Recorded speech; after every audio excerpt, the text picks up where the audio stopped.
みんな、済んだもんなのだ。今日は、南の国、ティモール、レステについてお届けするのだ。実はね、ティモール、レステって、とっても面白い秘密があるのだ。みんな、知ってた？ティモール、レステ、って国の名前、日本語に訳すと、東になるのだ。ティモールはマレー語、レステはポルトガル語で、どっちも、東を意味する言葉なんだって。びっくりなのだ。今日はティモール、レステに関するニュースをなんと5つもご紹介する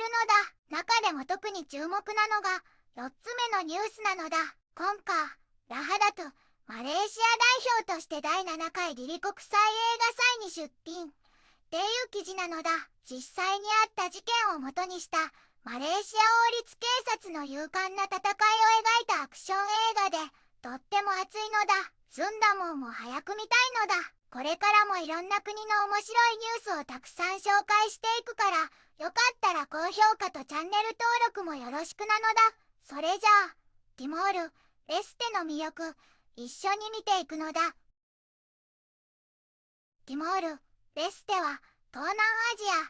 ア、インドネシアの東側に位置する、まだ若い国なのだ。首都はディリだよ。長い歴史の中で、ポルトガルの植民地時代やインドネシアによる占領を経て、2002年にようやく独立したんだ。今は共和制を採用しているのだ。人口は約130万人で、主にティモール人が暮らしているんだよ。主要な産業としては、コーヒーなどの農業と石油や天然ガスが挙げられるのだ。文化的には、カトリック信仰が深く根付いているのが特徴だね。独立から日が浅いけれど、最近は観光業の振興にも力を入れていて、美しい自然や独特の文化が注目されつつあるのだ。これからの発展が楽しみな国だよ。一つ目のニュースなのだ。ディリ駐在インドネシア大使、東ティモールアセアン加盟は地域を豊かにし結束を強化という記事なのだ。インドネシア大使翼、ドリンヌス・マニクさんが、ティモール、レステのアセアン加盟について語ったのだ。インドネシアは、ティモール、レステが2025年10月26日にアセアンに正式加盟することを強く支持しているのだ。大使は、加盟はアセアンの団結を強化し、ティモール、レステの独自の視点で組織を豊かにすると確信しているのだ。地域協力、経済統合、人的交流の大きな機会であり、すべての東南アジア諸国が共に前進すべきというアセアンの原則を反映しているのだ。インドネシアは2011年の加盟申請以来、ティモール、レステの強力な擁護者なのだ。2023年にはアセアン議長国としてオブザーバー資格を付与し、正式加盟への道を後押ししたのだ。公務員インターンシップ、税関、再生訓練、水産養殖開発、奨学金など、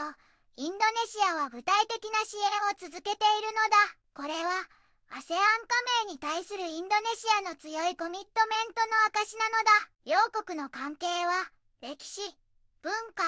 人的つながりに基づく友好的なものなのだ。インドネシア企業による約14億ドルの投資は毎年増加しているのだ。インドネシア語を話すティモール人官僚が多いことも、建設的な対話を可能にしているのだ。アセアン加盟はティモール、レステに多くの利益をもたらすのだ。経済的には、アセアンの巨大市場と GDP にアクセスでき、政治的には地域、世界での発言力が増すのだ。社会、文化面でも、教育や青年交流、文化協力の機会が広がるのだ。大使は、インドネシアとティモール、レステの未来に楽観的なのだ。両国は深い歴史と友情、繁栄と平和へのビジョンを共有しているのだ。共に協力すれば、連帯を強化し、多くの機会を創出し、絆を深めることができるのだ。ティモール語で、ハムタックイタフォーと、共に我々は強い、なのだ。二つ目のニュースなのだ。ラモス・ホルタ大統領、ポルトガルで名誉博士号授与へ、という記事なのだ。東ティモールのラモス・ホルタ大統領が2025年10月3日から7日までポルトガルを訪問するのだ。この訪問には主に2つの大切な目的があるのだ。まず10月6日にはリスボンで東ティモールの独立闘争を初期から熱心に支援してくれたポルトガルの功労者たちに勲章を授与する式典が行われるのだ。ポルラール勲章は個人も含む元議員2名に贈られるのだ。またメダル勲章はジャーナリストのパウロ・フェラス氏に、功労勲章と感謝状は元国家警備隊司令官のカルロス・マヌエル・モウラート中将に贈られるのだ。大統領はポルトガルの民主主義の場での彼らの支援が東ティモールの独立にとって不可欠だったと述べ、これは両国の揺るぎない絆の証なのだと語っているのだ。次に10月6日から7日にかけて大統領はブラガ市へ移動するのだ。ここではミーニョ大学から最も名誉ある学術称号である名誉博士号ドクター・ホノリス・カウサが授与されるのだ。これは大統領の素晴らしいキャリアと平和、民主主義、そして東ティモールの発展への特別な貢献が認められたものなのだ。ポルトガルのマルセロ・レベロ・ソウザ大統領もこの式典に出席する予定なのだ。ラモス・オルタ大統領はこの名誉は個人の栄誉だけではなく東ティモール国民の粘り強さ、そしてポルトガルとの深く壊れることのない絆の証なのだと強調しているのだ。また相互の尊敬と民主主義や人類の進歩への共通のコミットメントに基づいたパートナーシップの証でもあるのだと語っているのだ。このポルトガル訪問にかかる費用はすべて大統領自身が個人的に負担するのだ。大統領は10月8日にポルトガルを出発し、10月9日に東ティモールに帰国する予定なのだ。3つ目のニュースなのだ。政府2026年予算22億9100万ドルを承認という記事なのだ。 TILI からのニュースなのだ。ティモール・レステの閣僚評議会が2026年の国家予算案を承認したのだ。なんとその額22億9100万ドルにもなるのだ。すごい金額なのだ。この予算案はサンティナ・カルドーゾ財務大臣が提案したものなのだ。中央行政、オエクシ、アンベの特別行政区、そして社会保障をカバーするのだ。政府は2011年から2030年までの戦略的開発計画をこれからも推進していく方針なのだ。社会投資やインフラ、経済の多様化、そして良い統治に重点を置いているそうなので、未来が楽しみなのだ。2026年には経済成長率が 4.5% に達すると予測されているのだ。これは民間消費の増加や公共投資によって支えられる見込みなのだ。インフレ率は 1.2% で安定すると予想されているので安心なのだ。具体的な予算配分を見ると特に重要な分野に手厚くなっているのだ。保健分野には7420万ドル、教育には3580万ドル、社会保障には1億8040万ドルが割り当てられるのだ。みんなの生活を支える大切な分野なのだ。インフラ整備には4億3600万ドル、エネルギー分野には2億2340万ドルが当てられるので、国の基盤がしっかりするのだ。他にも農業に2020万ドル、中小企業や協同組合に3210万ドル、石油探査に1億470万ドル、観光開発に520万ドルが使われるのだ。良い統治を目指すためにも、外交や ASEAN 加盟に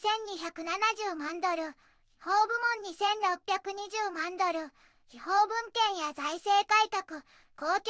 約に3710万ドル、公共サービス改革に620万ドルが投入されるのだ。政府はこの予算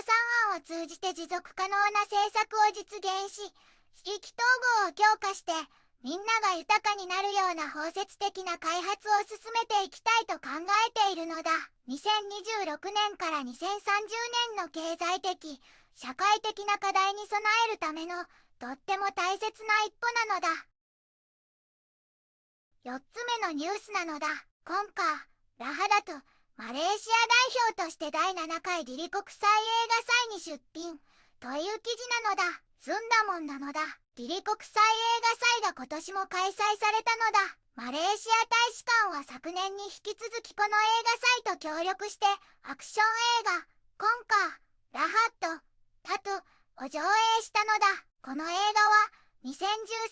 年に起こったラハット・タトゥ事件という実際の出来事に基づいているのだ。マレーシア王立警察の精鋭部隊が国の東部国境を侵略者から守るためにいかに勇敢に戦い犠牲を払ったかを描いているのだ。約170人の観客が120分間の上映に熱中したのだ。今回で第7回目となるディリ国際映画祭は9月25日から10月12日まで開催され、70本以上の素晴らしい映画が上映されるのだ。ティモール・レステのジョゼ・ラモス・オルタ大統領も講演していて、映画祭は年々規模を拡大し、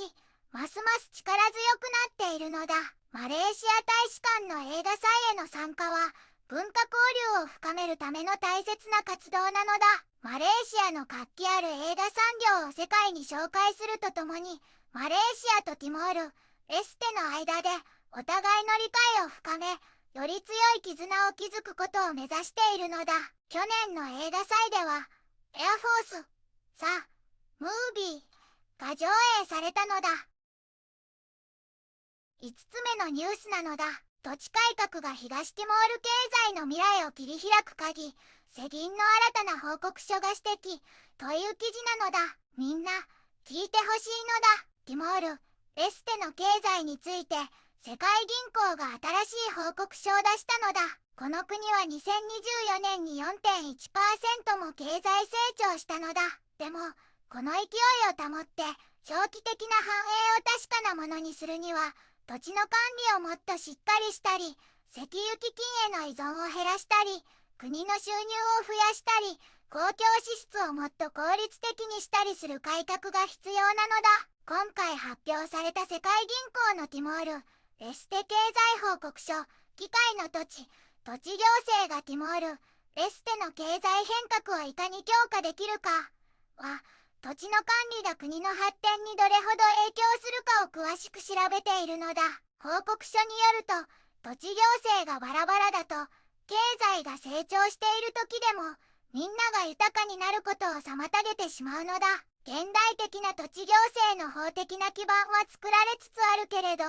実際に進めるのが難しいのだって。ルワンダやインドネシアの例を見ると、しっかりとした土地改革は生産性を上げて、国の収入を増やすことができるのだ。世界銀行の担当者、デビッド・フリードマンさんも言っているのだ。土地はティモール・レステにとって一番大切な財産なのだ。土地の権利をきちんと整備して、安全で公正なものにすれば、個人の投資が増えて、新しい仕事が生まれ、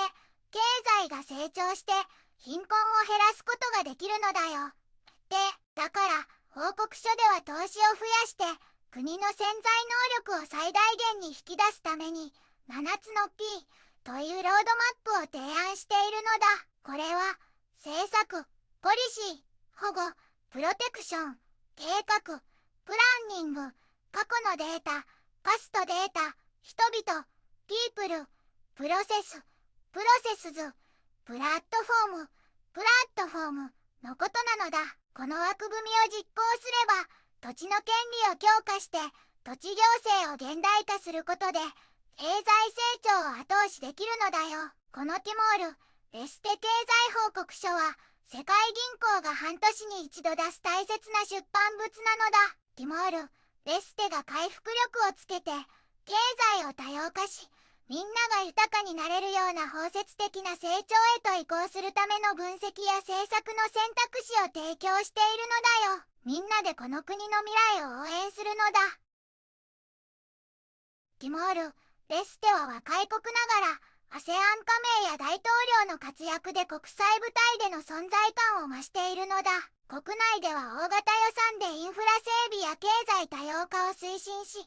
文化交流も盛んなのだ。土地改革などの課題にも向き合い、着実に未来を切り開く姿は、本当に応援したくなるのだ。これからの発展がますます楽しみなのだ。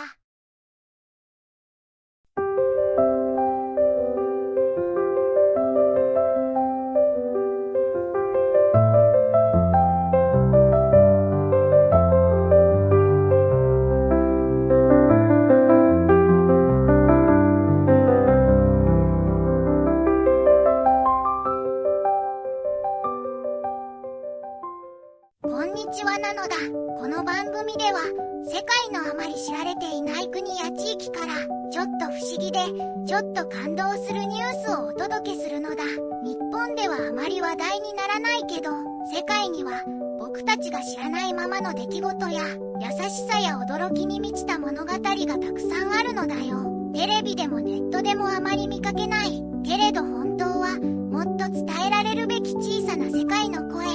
そんな声を僕と一緒に見つけに行くのだ。さあ、一緒に知られざる世界の旅を始めるのだ。